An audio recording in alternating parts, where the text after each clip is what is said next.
No Sinocast de hoje, a gente tem a honra de receber o médico veterinário Guilherme Preis. Guilherme, Preis ou Praz, né? A gente discutia isso nos bastidores, tudo bem? Tudo jóia, Jamil? E contigo aí, como é que tá? Tudo bem, tudo bem. Feliz aí por conversar com um amigo de longa data e queria aprender um pouco mais aí também, falar sobre esse tema aí que parece que não tem nada novo nunca, mas de repente surge coisa nova aí sobre cênica e doenças vesiculares, né, Guilherme? Sim, sim, é um tópico que incomoda bastante a gente no campo, mas é meio que incomoda quando tá acontecendo os casos e quando não tá, a gente esquece, né? Porque não é uma doença que traz muitos prejuízos aí pra gente, né? Mas Uhum. com certeza tá sempre aparecendo e dependendo da época do ano aí, a gente acaba se incomodando um pouco mais sempre com o Seneca vírus, né? Mas, Guilherme, antes da gente começar aí na parte de conteúdo, se tu pudesse nos dar um pouco aí da tua história, teu background aí na suinocultura. Tranquilo, tranquilo. É, Até tu comentou do meu sobrenome ali, se é Preis ou se é Praz, e vai depender da tua ascendência, se é alemão, se você fala alemão ou não. Então, me contaram que Praz é o correto, mas minha vida inteira eu acabei escutando Preis, né? E, e Preis também é conhecido o meu pai é suinocultor, né? Então, o pessoal que ele trabalha também chama ele de Preis. E foi aí que começou a minha história com a suinocultura, digamos, né, então, porque desde quando eu nasci ele já criava suínos, né? Então desde então, tenho tido contato aí com a suinocultura, né, a suinocultura independente, meu pai é um suinocultor independente, e por conta disso, desde os anos, deixa eu ver, eu tinha uns 12 anos de idade, eu já sabia que eu queria ser médico veterinário para trabalhar com suínos, né. Ah, Até achei que talvez trabalharia por casa, tal, mas uma coisa leva a outra e quando eu vi, parei aqui nos Estados Unidos e não sei para onde que eu vou depois. Talvez volte para casa, né, ou talvez não, vamos ver o que que vai acontecer, né. Ah, então, formei em 2014, né, lá na UDESC, aí fui fazer estágio na BRF, que foi onde a gente se conheceu, também no ano 2014. E Jamil, inclusive, foi meu padrinho do estágio, né, dentro da BRF, ajudou aí a fazer os projetos que eu tinha que fazer lá dentro e tal. Foi que a gente acabou ficando amigo e se conhecendo mais ainda, Jamil. E fiz estágio, então, dentro da BRF, né. Fui contratado lá mesmo para trabalhar na terminação, nas grandes terminações lá na região de Erval do Oeste, né.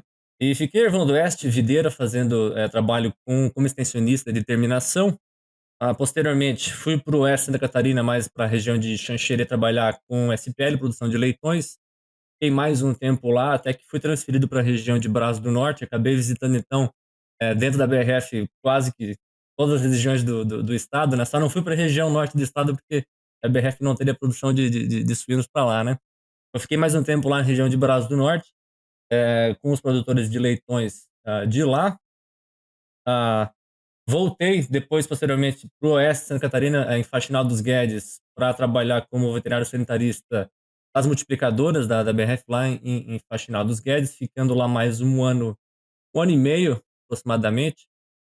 E até aqui, então, já era do ano de 2018, quando eu recebi uma proposta para vir aqui fazer o meu mestrado, doutorado, e tô aqui, então, até hoje.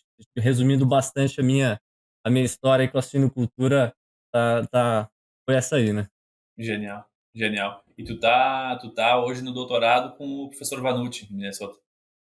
Eu tô sendo orientado pelo professor Fábio Vanucci e também o professor, César Corso, aqui Ah, na interessante. universidade. Legal.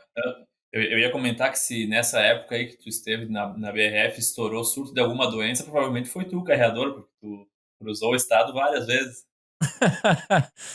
Pode ter sido, mas não foi eu que trouxe para os Estados Unidos não, cara, esse eu sei que não foi. Beleza, beleza. Não, show de bola, Guilherme. Guilherme, eu até estava pensando, antes de começar aqui o nosso episódio, eu pensei assim, cara, por que que a gente está falando de Sêneca, né? Por que, de certa forma, para quem não é tão da área de sanidade como eu, às vezes fica pensando, nossa, a gente falava bastante de Sêneca quando estourou, teve aqueles surtos no Brasil que a gente não sabia o que que era, suspeitava até às vezes de PED, e eu queria jogar para ti essa pergunta, por que que a gente ainda está falando de Sêneca, Guilherme? Pois é, cara, foi lá em 2014, inclusive, quando estourou os primeiros casos de Sêneca, né. Início da minha carreira aí como, profissional da suinocultura, realmente, né, formado na extensão. E quem trabalhava naquela época também lembra, digamos assim, o pandemônio que foi isso aí, né, cara, porque ninguém sabia o que estava acontecendo aí a priori e estava trancando todas as cargas em frigorífico, gerando um prejuízo grande, né.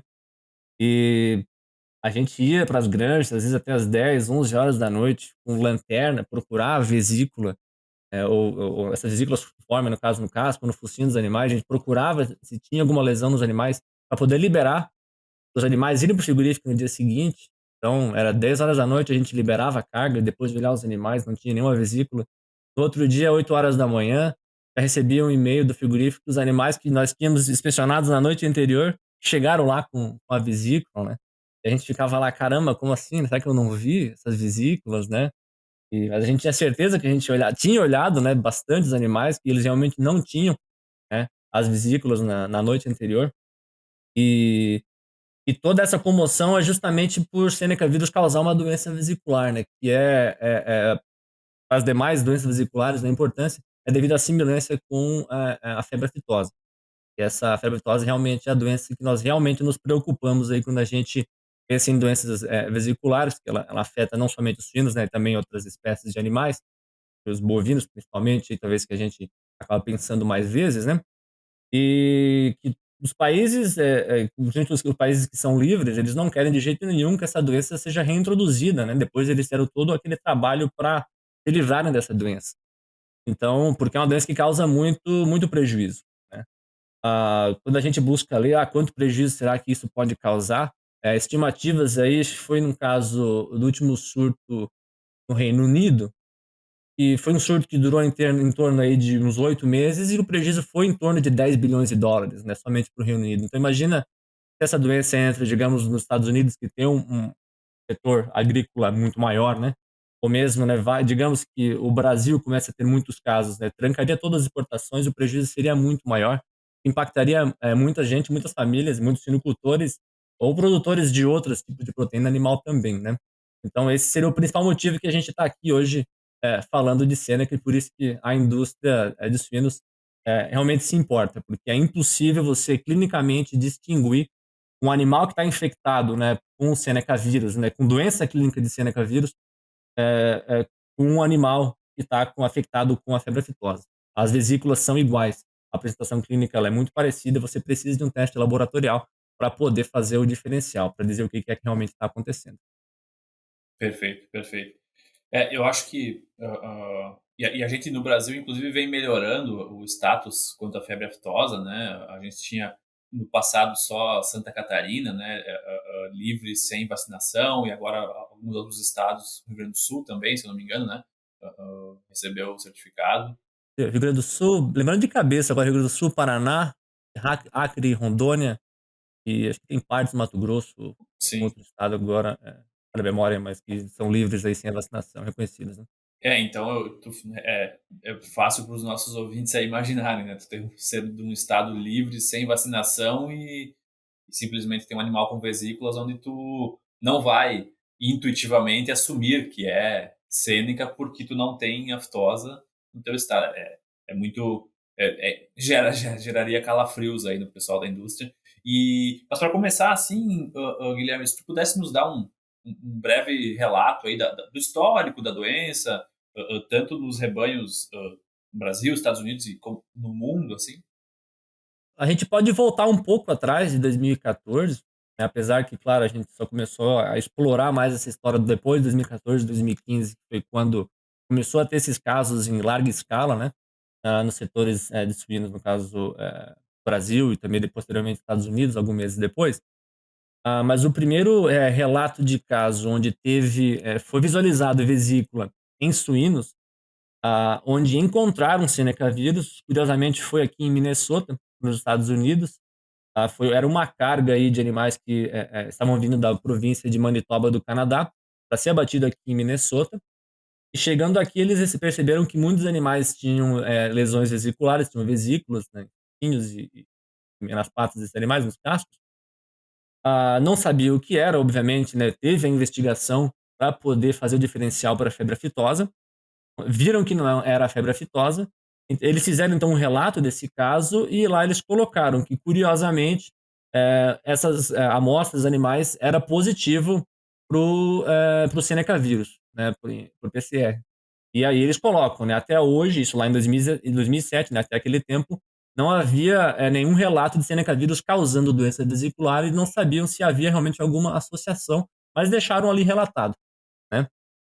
E, e teve aí, né, em outros locais aparecia algum caso de animal com doença vesicular, né, mas não chegavam lá, faziam diagnóstico e viam que não era febre aftosa, não achavam mais nada e ficou por isso mesmo, né? Não é febre aftosa, tá tudo bem. Então, os animais continuavam, os mercadorias continuavam seguindo adiante. Então foi aí que em 2014, começou no Brasil, final de 2014 aí, né, começaram aqueles casos, né, com muitas vesículas aparecendo, primeiramente em frigorífico, né, acredito que foi aí a primeira vez que realmente estourou muito grande, que o pessoal começou a ver e teve que trancar todos aqueles animais e trancava todo o frigorífico, né, e com todas as investigações que foram feitas até que chegaram aí no diagnóstico do Seneca vírus, né, posteriormente aqui nos Estados Unidos também. Ah, então isso quer dizer que o Brasil foi o primeiro local que teve, né, no caso, né? Obviamente não, porque teve aqueles suínos provenientes do Canadá que veio para cá, né? Mas fizeram alguns trabalhos, né, com estudos retrospectivos, pegando amostras congeladas de anos atrás e perceberam que em casos onde tinham, digamos assim, essa doença vesicular idiopática, ou seja, não sabiam qual era o agente que havia causado uma doença vesicular nos suínos, pegaram amostras congeladas desde 1989 e viram então, depois de fazer então a testagem novamente dessas amostras, e pelo menos aqui no rebanho dos Estados Unidos, Seneca vírus ele estava circulando desde 1989. Então tem amostras congeladas positivas para Seneca desde 1989. Ou seja, os animais não foram simplesmente infectados a partir de alguma origem, né? Então o vírus já estava circulando. O que causou, né, o vírus de repente causar esses problemas, né, em larga escala, até hoje ninguém sabe dizer realmente a resposta, o que aconteceu, né? E depois então do Brasil e Estados Unidos, inclusive, né, só para a gente fazer mais a respeito do histórico do Brasil, foi feito assim, trabalho sorológico para ver qual que seria o status do Brasil antes de 2014 e não acharam nenhuma sorologia positiva de amostras antes de 2014 no Brasil, somente depois, né? Isso não significa, obviamente, que não tinha Seneca vírus circulando antes, né, mas apenas não foi detectado, né, em amostras aí do Brasil. Mas enfim, depois do Brasil e Estados Unidos, começaram a ter outros países aí relatando Seneca vírus, como a China, Colômbia, Vietnã e outros países fora que também hoje são positivos para Seneca vírus. Guilherme, quando foi feito esses testes, né, com as amostras mais antigas, comparando com as de agora, genotipicamente nada assim de diferença? Alguma coisa que pode isso ser uma suspeita? Tem uma diferença, mas não é, digamos, não é muito grande. Algumas estimativas, a diferença a nível de nucleotídeo aí de 5%, enfim, mas comparando no caso todo o genoma do vírus, né? Mas não se tem alguma resposta concreta, né? O que que foi, se foi a mutação que aconteceu no vírus que poderia estar causando aí, digamos, do nada, esses casos, né? Eu acredito, sinceramente, né, até pelo caso aí desses animais que vieram do Canadá, que foi abatido nos Estados Unidos em 2007, que era uma doença vesicular causada pelo Seneca, então há uma probabilidade muito grande de ter outros casos, né, que não foram confirmados, né? Ou seja, o vírus já estava causando doença vesicular anteriormente. Porém, alguma coisa aconteceu que a gente não sabe e o vírus agora está capaz de causar essa doença vesicular, esses sinais clínicos vesiculares, e acabou estourando, digamos, para uma escala muito grande, que daí não teve como a gente não perceber, né? Porque quem está aí vendo hoje surtos de Sêneca, e quem estava trabalhando em 2014, 2015, a gente sabe que não teria como a gente não ter percebido caso o vírus estivesse se comportando dessa forma antes de 2014, né? Então alguma coisa aconteceu. A gente não sabe dizer o que é exatamente. Interessante, interessante. E, E claro, tu trabalha muito nessa questão de receber amostras e diferenciar, né, de outras doenças vesiculares. E se tu tivesse que nos explicar assim, qual que é a principal diferença, assim, que não, não, realizei esse teste, deu esse resultado. Como que funcionam os testes para tu realmente validar, não, essa carga que pode ser abatida entra na nória porque é realmente cênica, não é aftosa. Sim, você trabalha muito com o PCR para fazer essa diferenciação, tá. Acredito que o Brasil e os Estados Unidos trabalham de uma forma bem semelhante para você, digamos, liberar uma carga, né, onde basicamente, se procura coletar o líquido da vesícula desse animal, para aí você mandar para um laboratório. Você pode fazer isso através de PCR, até mesmo por isolamento viral, tá. Mas de maneira geral, quando você, faz, no caso, essa PCR para febre aftosa e volta negativo, você já, digamos assim, você já pode, eh eh, digamos, lavar as mãos, vamos botar de uma maneira assim, né, meio grosseira, e, não é febre aftosa, então você já pode liberar. Porque mesmo que seja positivo para a Sêneca, isso não vai trancar mercadoria alguma, né. O que acontece é que em muitos casos, mesmo no Brasil e nos Estados Unidos, eles voltam positiva, obviamente, para a febre aftosa, mas também voltam negativos, perdão, para a febre aftosa, mas também são negativos para a Sêneca, né. E aí fica um ponto de interrogação, né, o que que causou isso, né? E acaba, digamos, ficando sem resposta. Você sabe que não é febre aftosa, né. Ah, Porém eu tenho um ponto de interrogação na minha cabeça também, porque eu acho que, não necessariamente é negativo para a Sêneca. Muito provável que seja um falso negativo, porque depois de 2014 e 2015, a gente percebeu que houve um salto muito grande no número de, investigações que foram feitas em suínos, né, para doenças exóticas, decorrente, né, de doença vesicular, depois de 2014 e 2015. Isso se vê tanto no Brasil quanto nos Estados Unidos. E quando você vê esse número muito grande de investigações que foram feitas, são negativas para a febre aftosa, uma proporção muito alta também é negativa para a Sêneca. Então, é curioso, digamos, seria uma coincidência muito grande e, de repente, no mesmo ano onde o Sêneca começa a causar muitos problemas, uma outra doença terceira começa a causar a doença também, que a gente não consegue diagnosticar, né. E a gente não saberia dizer o que que é esse agente que está causando esse problema vesicular aí, né. Então, é muito provável que apenas seja falsos, negativos, né, desses resultados que nós estamos tendo, por conta da amostra que a gente está tentando buscar, que é o líquido da vesícula, né. Mas muitas vezes, quando a gente vai fazer essa investigação, a vesícula não está mais intacta, então é difícil você conseguir um material que realmente tem uma carga viral suficiente para você ter um diagnóstico positivo no laboratório pra Sêneca, né. E é dessa forma hoje que a gente faz, né, essa diferenciação para poder liberar a carcaça. Hã, Aí, bom, você vai lembrar, Jamil, o que que acontecia naquela época quando tinha uma carga com Sêneca no frigorífico, né.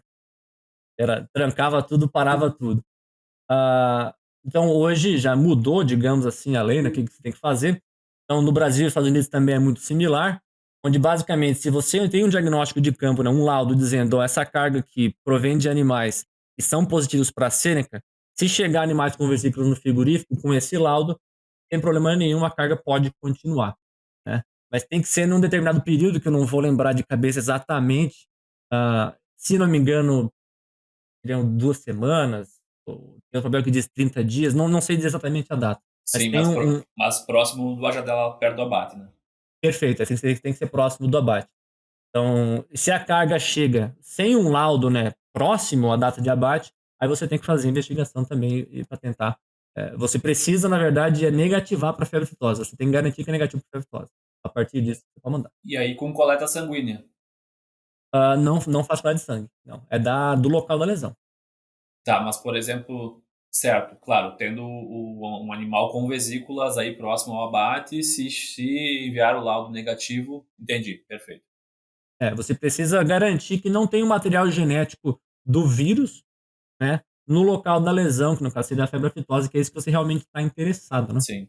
Pra fazer um teste de sangue, você poderia para buscar antígeno no sangue, mas teria que pegar um animal virêmico, que é algo mais difícil de você conseguir achar. É, Principalmente para Sêneca, tem a viremia muito curta, né. Ou você faria um sorológico e, na verdade, não teria valor diagnóstico para essa finalidade, né? Porque se for um sorológico positivo, pode ser apenas um animal que foi infectado há muito tempo atrás, né? Sim, perfeito. Não, interessante, interessante. E pensando assim, volta àquela nossa pergunta, né, do porquê que a gente está falando de Sêneca, o que que evoluiu, assim, eu acredito que as últimas vezes que eu li ou ouvi sobre Sêneca, ou assisti alguma palestra, fazem alguns 2 anos, tranquilamente. O que que evoluiu nos últimos anos, assim, tanto a situação atual da doença no mundo, como que passo que a ciência, que a pesquisa deu em direção, o que, que foi aprimorado nos últimos anos em relação à pesquisa do Sêneca, Guilherme? Não existe muita pesquisa para Sêneca hoje a nível mundial, né? Muito provavelmente pelo fato de não ter um fator econômico aí, digamos, empurrando a necessidade de você fazer mais pesquisa, né?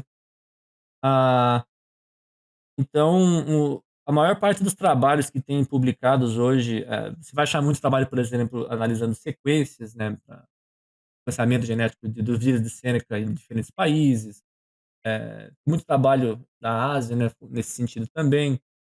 Ah, e você vai achar agora, né, a gente tem feito bastante trabalho no campo, tentar entender melhor a epidemiologia, até mesmo, talvez até a patogenia desse vírus, e métodos de diagnóstico que a gente pode empregar, caso a gente esteja interessado em buscar o Sêneca nos animais da nossa granja, né.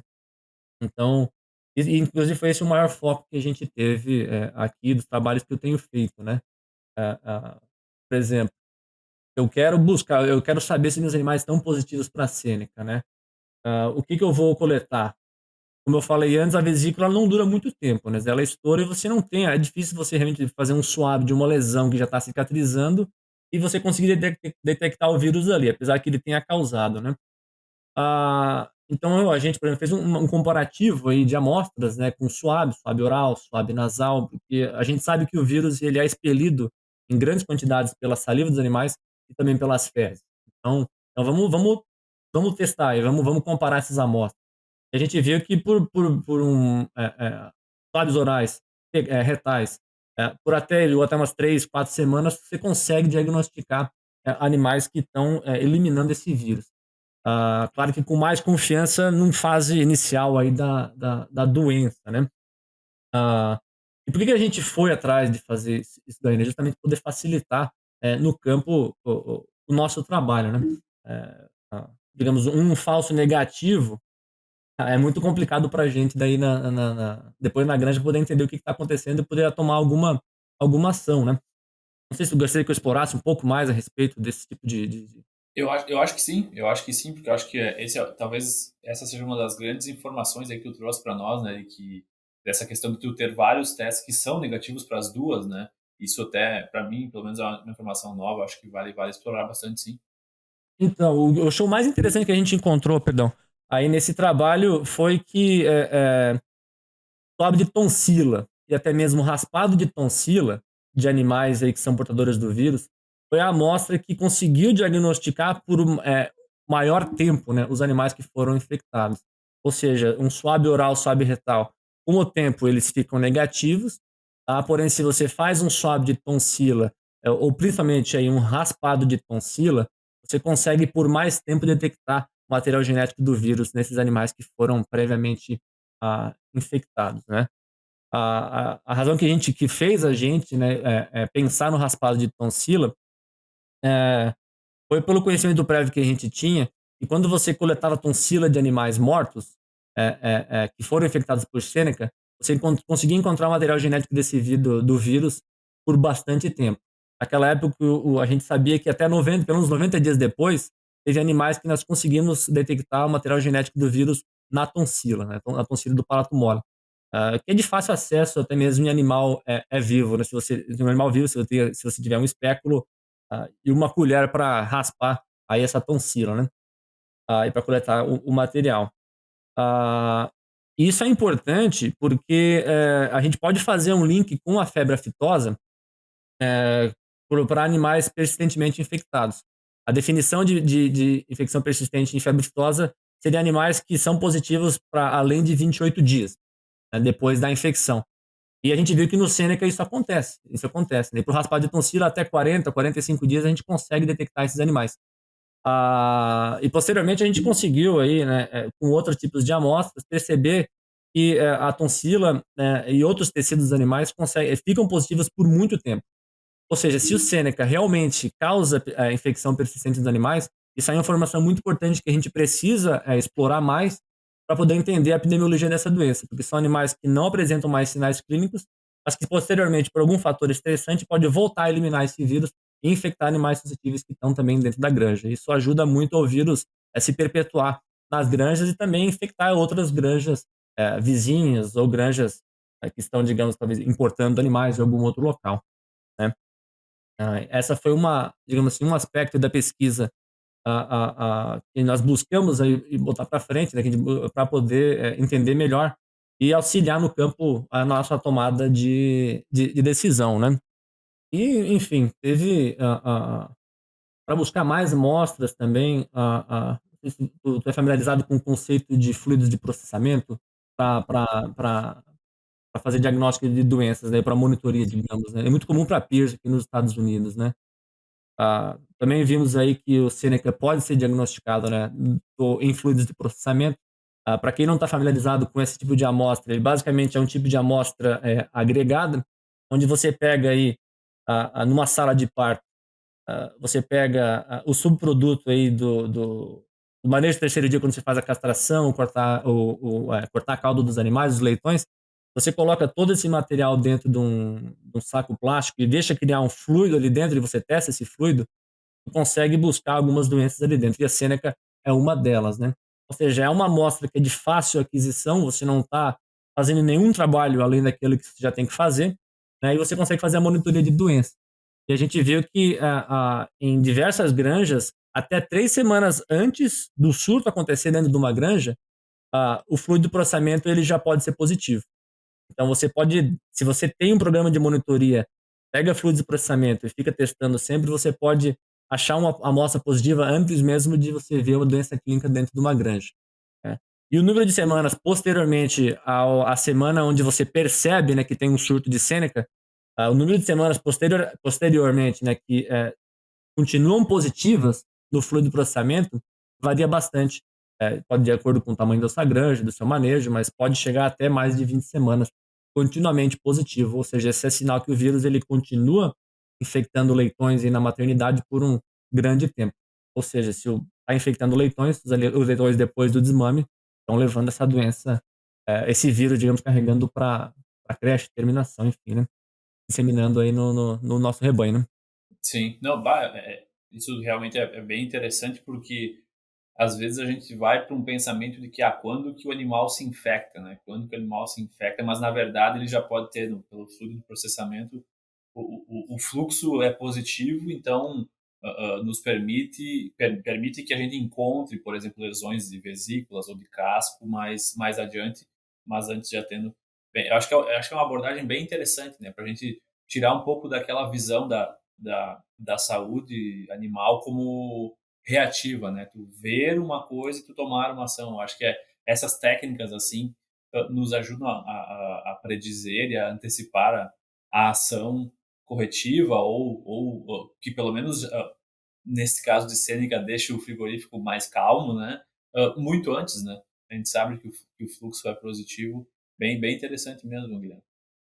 Com certeza, e quando a gente linka a informação com o fato da possibilidade dos suínos apresentarem infecção persistente, sem Uhum. nenhum sinal clínico, complica muito o nosso entendimento da epidemiologia da doença, né, a gente não sabe o que que ela pode fazer.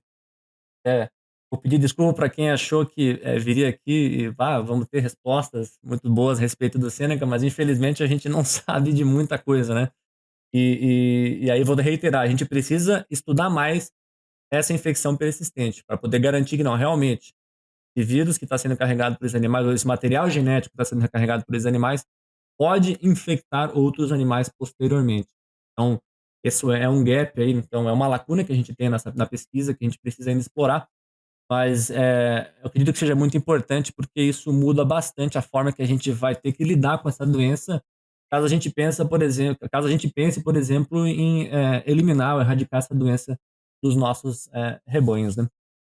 Então, Sem dúvida, sem dúvida. é muito mais trabalho aí.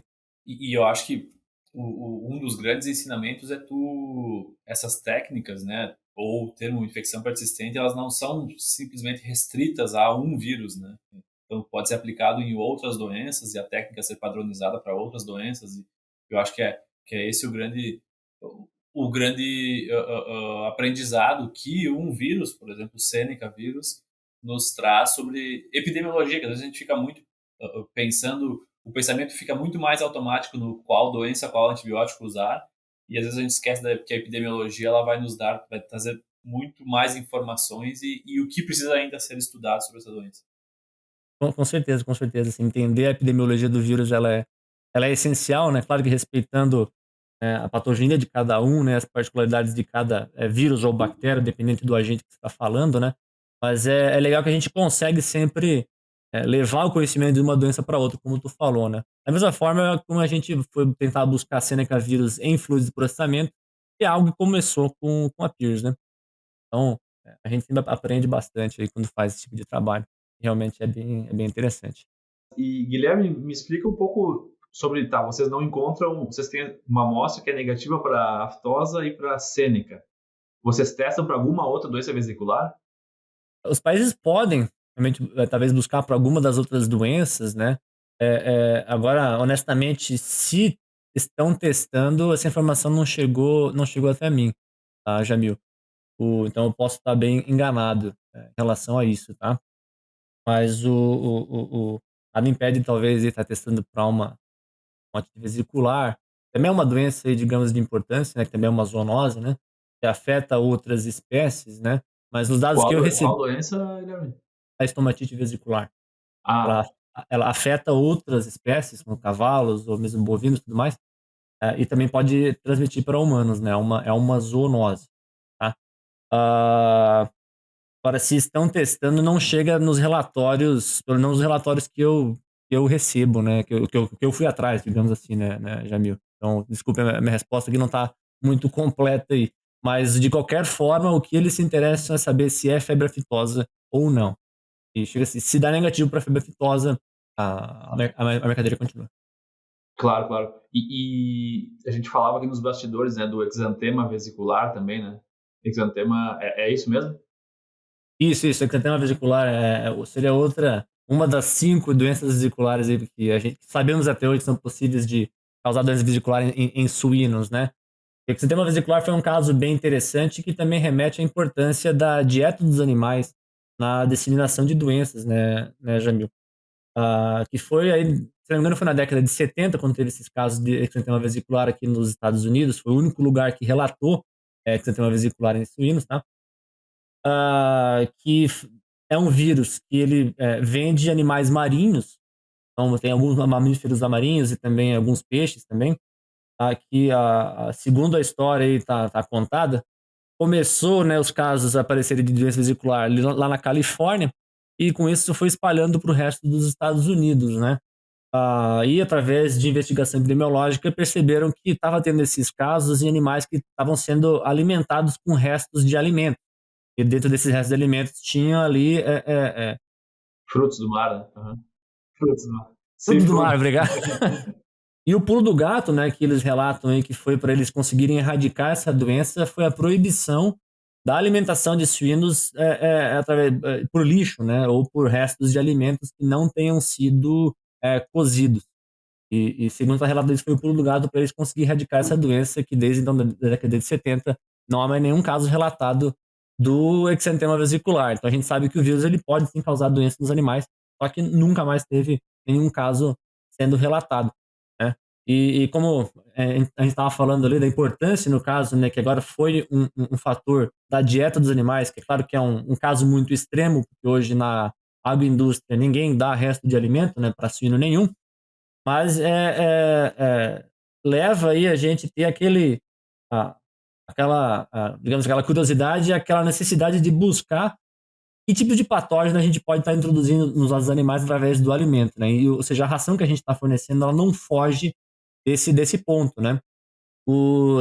Talvez mais pessoas devem ter escutado de um trabalho que já foi apresentado em alguns congressos, Então, foi um modelo, aí no caso, né, não se tem relato real, realmente aconteceu, porém, o Seneca vírus ele pode sim sobreviver por um período muito grande, tanto na ração como subprodutos da nossa ração, ingredientes da nossa ração, né.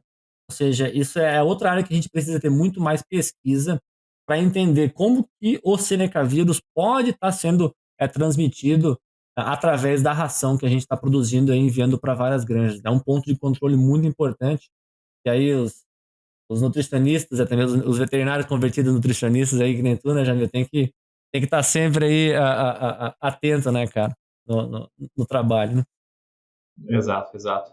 Faz parte da epidemiologia aí um vírus que sobrevive por muito tempo e, e a alimentação serve como carreador também. Com certeza, com certeza. O Seneca vírus, outra informação muito importante que a gente tem que ter em mente, caso o Seneca vírus esteja incomodando a gente, é que o Seneca ele é um vírus bastante resistente, tanto no alimento, vamos colocar aí, ou mesmo no ambiente, né. Ele é um vírus não envelopado, ou seja, se você aplica um detergente em cima durante a lavação, ele pode sobreviver, então você tem que ter aí o desinfetante, mais ideal para você conseguir inativar esse vírus aí, né. Ah, e até então a melhor informação que a gente tem, ela foi tirada de laboratório, não é nada em granja, porém ao fazer a testagem de diversos tipos apenas como curiosidade, algo que a gente pode aplicar na granja, né, depois que testaram, infectar vários tipos de materiais com o vírus, então um bloquinho de concreto, borracha, plástico, coisa e tal, ah, foi visto aí qual que seria a eficácia de cada tipo de desinfetante, né, que poderia eliminar a maior porcentagem de vírus. Foi visto que o hipoclorito foi digamos, o mais forte aí contra o vírus, conseguiu, eliminar a maior parte da quantidade de vírus que a gente colocou nessas amostras. Então, aparentemente aí o que é uma, digamos assim, uma notícia até boa, porque o hipoclorito é relativamente barato, né, cara. É claro que a gente tem que ter muito cuidado na aplicação, até de quem está aplicando aí, até para a saúde dessas pessoas, né? Estão aplicando e também tem a questão de danos que pode causar ao nosso equipamento. Mas, enfim, é uma alternativa aí muito barata e, pelo menos no laboratório, se mostrou ser muito eficaz aí a eliminar o vírus em diversos tipos de superfície, né? Legal. Não, perfeito. Guilherme, eu tenho uma última pergunta para ti, que é assim, vamos desenhar um mundo perfeito, assim, da pesquisa, da ciência. O que que tu gostaria de saber, assim, ou qual que é a pesquisa que tu gostaria de rodar relacionada a doenças vesiculares, específico ao Seneca ou não? Qual que seria, assim, teu sonho de consumo ao redor desse tema? Vou tocar de novo no assunto aí dessa infecção persistente, meu, porque esse é o maior ponto de interrogação que eu tenho hoje em relação ao Seneca. Isso realmente muda muito a forma que a gente tem que lidar com o vírus.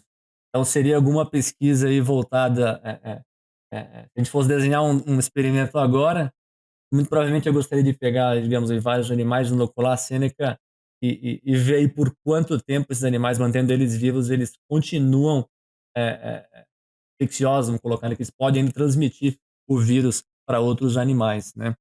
Para mim, essa aí seria hoje a resposta que eu mais queria poder responder aí em relação ao Seneca vírus. Perfeito, perfeito. Seria nessa linha.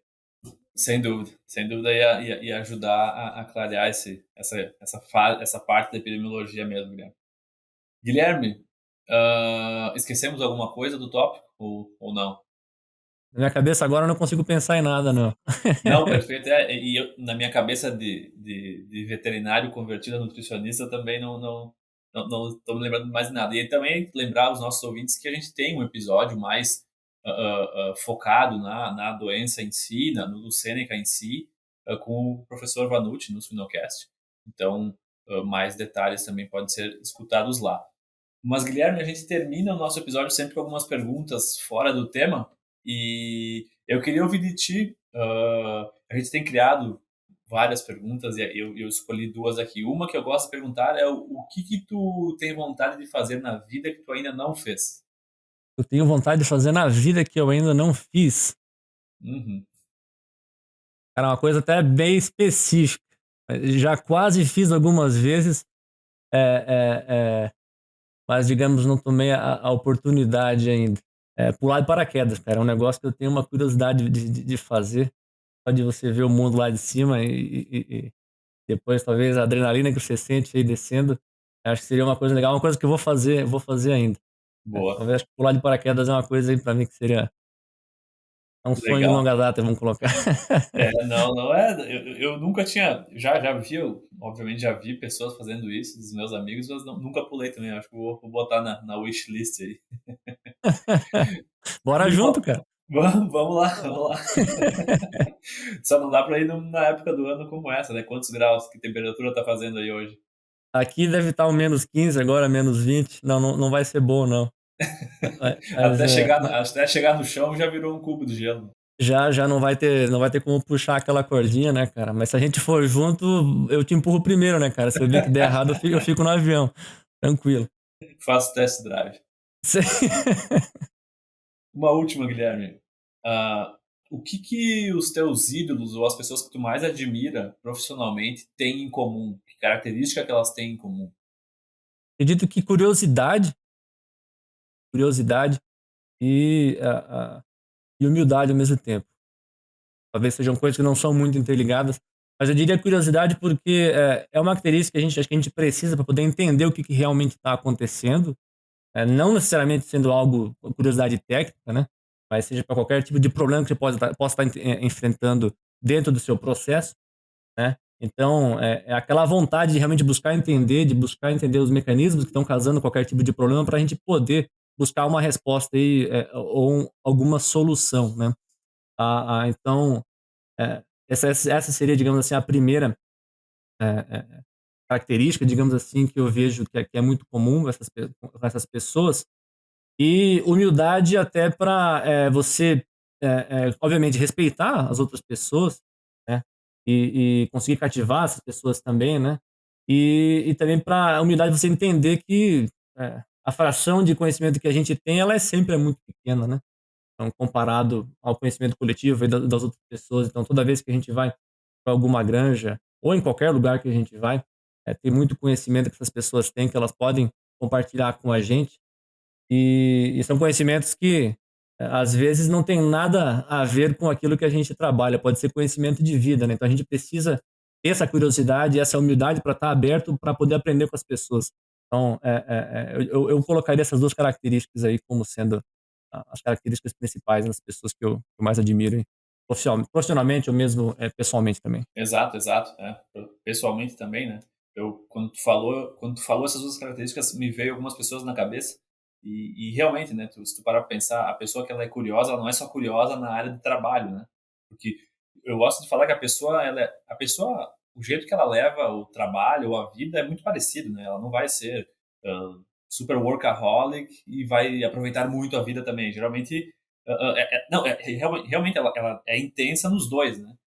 Geralmente ela tenta ser intensa nos dois porque ela é intensa de origem, mas eu digo assim, a pessoa curiosa no trabalho, ela vai ver um problema, ver uma pesquisa nova, vai querer ir atrás e na vida também, né? Ela vai querer conhecer novos assuntos. E eu lembro de uma pessoa agora que é impressionante, que vai conversar com ela e ela sabe, ela sempre tem um assunto para conversar de qualquer assunto, né? Porque a curiosidade estimula, e eu acho que esse é uma grande questão do pesquisador, né? É ser curioso, né? Ser curioso e ter bons contatos para fazer as perguntas e tirar suas curiosidades. E, obviamente, ser humilde é uma das bases aí para qualquer coisa, principalmente na pesquisa, né? Porque, como tu falou, né? Quanto mais a gente acha que sabe, a gente vai cavando mais fundo e a gente vê que nossa, o que eu sabia era meio pequeno demais. Com certeza, né.